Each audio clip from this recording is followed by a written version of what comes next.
तो भाई जैसा कि काफी टाइम से ये बातें चल रही है कि आईपीएल 2025 के मेगा ऑक्शन से पहले बीसीसीआई हर आईपीएल फ्रेंचाइज को आखिर कितने प्लेयर्स रिटेन करने का मौका देगी। बीच में जो खबरें आई थी उसमें ये साफ कहा गया था कि ज्यादा चांसेस यही हैं कि कम से कम 4 प्लेयर रिटेन करने का चांस यहां पे हर फ्रेंचाइज के पास होगा। उसके बाद यहां पे आप 2 प्लेयर्स राइट टू मैच का इस्तेमाल करके अपनी टीम में शामिल कर सकते हैं। तो ऐसे में माना तो यही जा रहा है कि यही रूल अप्लाई करा जाएगा, लेकिन ऑफिशियली अभी तक कुछ भी अनाउंस नहीं हुआ है।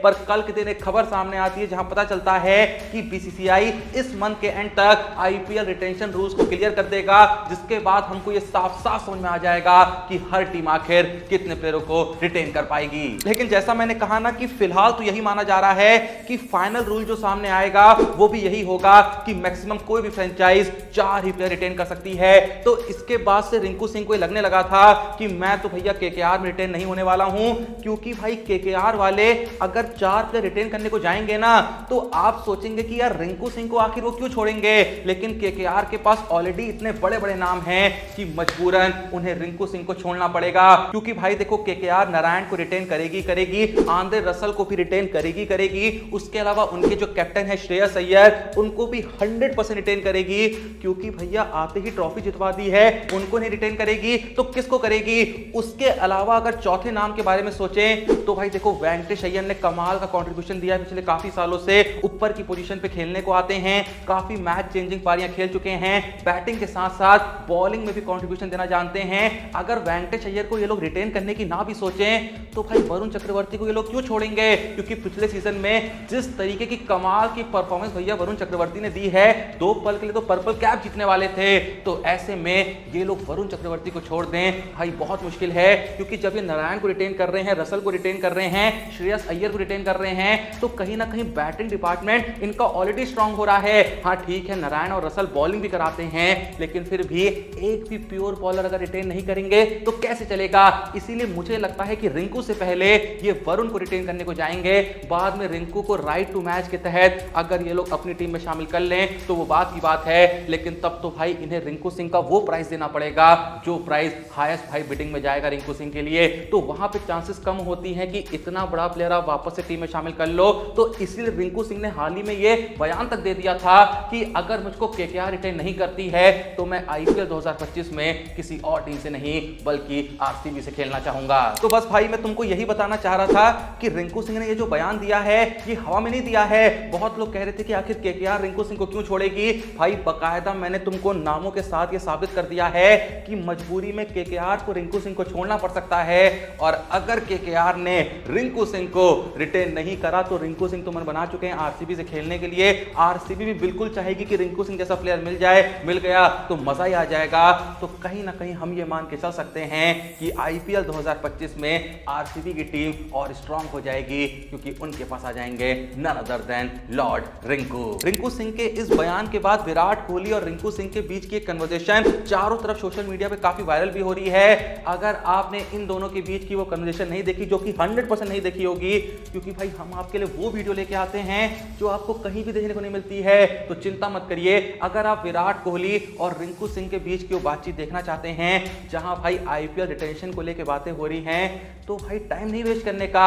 लिंक है हमारे टेलीग्राम चैनल क्रिकबाजी का डिस्क्रिप्शन और पिन में, जाइए जाके ज्वाइन करिए। ये वीडियो मैंने आपके लिए टॉप पे पिन करके रखी है, जाइए इन दोनों के बीच की बातचीत सुनिए और फिर बताइए कि रिंकू सिंह अगर आरसीबी में आईपीएल 2025 में आ गए तो क्या आरसीबी अपनी पहली ट्रॉफी जीत सकती है। जो भी आपका जवाब है कमेंट सेक्शन में जरूर बताइएगा। अब तुम तो मुझको अपना जवाब बता ही दोगे, लेकिन मैं जो तुमको बताने वाला हूं ना वो बात बहुत ही ध्यान से सुनना। भाई जो अपने जय शाह हैं, अपने मोटा भाई, आने वाले कुछ महीनों में ऐसा बवाल करने वाले हैं जिसके बारे में दुनिया में कोई सोच भी नहीं सकता। ऐसा क्या होने वाला है, रुक जाओ भाई बता रहा हूं ना। हाँ तो भाई जैसा मैं कह रहा था कि अपने जो मोटा भाई हैं none other then Jay Shah, वो आने वाले कुछ महीनों में एक ऐसा कमाल करने वाले हैं, ऐसा बवाल मचाने वाले हैं जिसके बारे में कोई सोच भी नहीं सकता है। भाई मुझको पता नहीं कि तुम में से कितने लोग को यह बात मालूम है, लेकिन जय शाह ने आईसीसी चेयरमैन की कुर्सी के लिए आवेदन भरा था, कुछ और लोगों ने भी भरा है। लेकिन कल के दिन एक खबर सामने आती है जहां पता चलता है कि जय शाह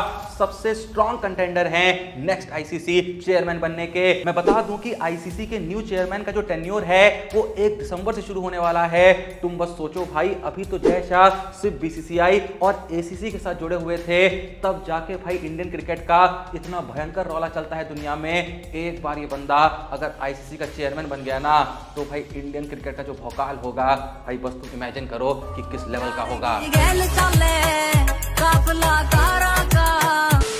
चले नेक्स्ट अपडेट की तरफ। तो कल के दिन सभी इंडियन क्रिकेट फैंस को एक बहुत ही बड़ी खुशखबरी मिलती है कि युवराज सिंह, जी हां, लेजेंड युवराज सिंह के ऊपर जल्द ही एक बायोपिक बनने वाली है। पूरे तरीके से कहानी जो है लॉक हो चुकी है, सब कुछ भाई कंफर्म हो गया है। बस ये नहीं पता चला है कि कौन सा एक्टर होगा जो युवराज सिंह की बायोपिक में काम करेगा और आखिर इस बायोपिक का नाम क्या होगा। वैसे अगर ये चॉइस आपको लेनी होती तो आपके हिसाब से आपको क्या लगता है, कौन सा एक्टर युवराज सिंह के रोल में सबसे बेस्ट लगेगा? और अगर युवराज की बायोपिक बन रही है तो इस बायोपिक का आखिर टाइटल क्या होगा? जो भी आपका जवाब है कमेंट सेक्शन में जरूर बताएं। इसके अलावा कल के दिन एक और बहुत बड़ी खबर सामने आई कि 2024 का जो वुमेन्स T20 वर्ल्ड कप है उसको शिफ्ट कर दिया है बांग्लादेश से यूएई के लिए। बस भाई तुम कुछ वक्त रुक जाओ, ऐसे ही पाकिस्तान में जो चैंपियंस ट्रॉफी होने वाली है 2025 में, उसको भी शिफ्ट कर दिया जाएगा किसी और देश के लिए। क्या पता इंडिया में ही ना हो रही हो चैंपियंस ट्रॉफी। खैर जहां भी हो, ये तो कंफर्म है कि इंडिया के जो मैचेस हैं वो तो पाकिस्तान में इंडिया खेलने नहीं जाने वाली है। चाहे ये लोग जो भी कह लें, अपना जितना जोर लगा ले, इंडिया नहीं जाएगी तो नहीं जाएगी। तो इंडिया के जो मैचेस हैं वो तो भाई किसी और देश में ही होंगे। और जहां भी हो, अपने को तो भैया एक और आईसीसी ट्रॉफी जीतने से मतलब है। वैसे आईसीसी ट्रॉफी से याद आया कि हाल ही में इंडिया ने जो T20 वर्ल्ड कप जीता, तो उस 2024 T20 वर्ल्ड कप में जो कुछ मैचेस रहे थे ना, जहां पे पिच थोड़ी ऊपर नीचे हो रही थी, उन सभी मैचेस को कल के दिन रेटिंग दी गई। तो साउथ अफ्रीका वर्सेस श्रीलंका की जो पिच थी उसको रेटिंग मिली अनसेटिस्फैक्टरी। इंडिया वर्सेस आयरलैंड मैच को जो रेटिंग मिली वो भी अनसेटिस्फैक्टरी। इंडिया वर्सेस पाकिस्तान के मैच की पिच को रेटिंग मिली सेटिस्फैक्टरी। अफगानिस्तान और साउथ अफ्रीका के बीच जो सेमीफाइनल खेला गया उस पिच को रेटिंग मिली अनसेटिस्फैक्टरी। इंडिया और इंग्लैंड के बीच जो सेमीफाइनल खेला गया उस पिच को रेटिंग मिली सेटिस्फैक्टरी। और इंडिया और साउथ अफ्रीका के बीच जो फाइनल खेला गया उस पिच को रेटिंग मिली वेरी गुड। यानी कुछ लोग जो भविष्य में इस बात का रोना करते कि पिच ऐसी थी वैसी थी, भाई आईसीसी ने कह दिया कि वो पिच T20 वर्ल्ड कप की सबसे बेहतरीन पिच थी। चले नेक्स्ट अपडेट की तरफ। तो भाई जैसा कि कुछ दिन पहले खबर आई थी ना कि जो मॉर्ने मॉर्कल हैं वो ऑफिशियली बन चुके हैं इंडिया के नेक्स्ट बॉलिंग कोच। तो कल के दिन मॉर्ने मॉर्कल के भाई एलबी मॉर्कल ने मिड डे से बात करते हुए एक स्टेटमेंट दिया, जहां उन्होंने कहा कि जो जसप्रीत बुमराह हैं वो इस समय तीनों फॉर्मेट में ही बेस्ट बॉलर हैं। तो इस समय तो उनके आसपास भी कोई नहीं टिक सकता। ऐसे में जब मॉर्ने मॉर्कल इंडियन टीम के अंदर बुमराह के साथ काम करेंगे वो काफी ज्यादा खुश होंगे। मतलब भाई खुश तो हमें होना चाहिए कि एक नया बॉलिंग कोच आ रहा है, लेकिन यहां तो भाई साहब कह रहे हैं कि कोच खुश होगा कि यार बुमराह के साथ काम करने का मौका मिल रहा है। बुमराह भाई देखो ज्यादा मॉर्ने मॉर्कल के साथ बातें ना करना, क्या पता भाई साहब इसलिए आए हों कि बुमराह से कुछ सीख लें और जाके अपने देश वालों को सिखाएं। अब भाई अगर बात करूं आज की लास्ट अपडेट की, तो भाई ये अपडेट सुन के तुमको सच में बहुत हंसी आने वाली है। तुम्हारी हंसी रुकने नहीं वाली है, क्योंकि ये जो अपडेट है ये पाकिस्तान क्रिकेट टीम के बारे में है। अभी से तुमने हंसना शुरू कर दिया होगा, लेकिन भाई धैर्य रखो, पहले बात तो सुन लो। आज से पाकिस्तान और बांग्लादेश के बीच 2 मैचों की टेस्ट सीरीज शुरू होने वाली है। लेकिन क्या तुमको पता है कि पाकिस्तान और बांग्लादेश के बीच ये टेस्ट सीरीज आखिर खेली क्यों जा रही है? ये टेस्ट सीरीज असल में होनी नहीं थी, लेकिन पाकिस्तान ने अचानक से भाई इस टेस्ट सीरीज को अनाउंस करा, क्योंकि भाई पाकिस्तान जो है वो फरवरी 2021 से अपने घर पे एक भी टेस्ट मैच नहीं जीती है। तो पाकिस्तान ने कहा कि भैया इससे बड़ा कलंक और क्या होगा।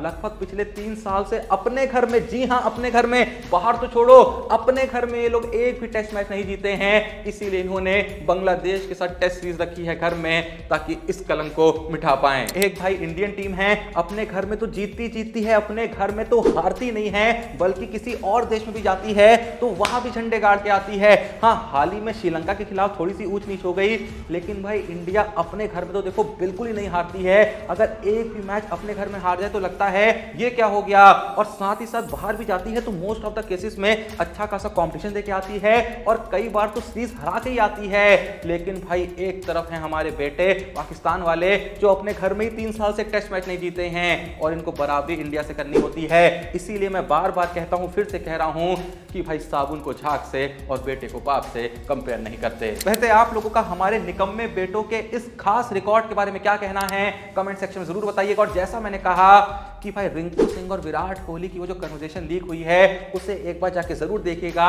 वो कहां देखने को मिलेगी? हमारे टेलीग्राम चैनल क्रिकबाजी पे, जिसका लिंक है डिस्क्रिप्शन पिन कमेंट में, जाइए जाके एक बार देखिए। मजा ना आए ना तो पैसा वापस करो। वीडियो पसंद आई लाइक करो, चैनल को सब्सक्राइब करो। मिलते हैं नेक्स्ट वीडियो में, तब तक के लिए जय हिंद, धन्यवाद।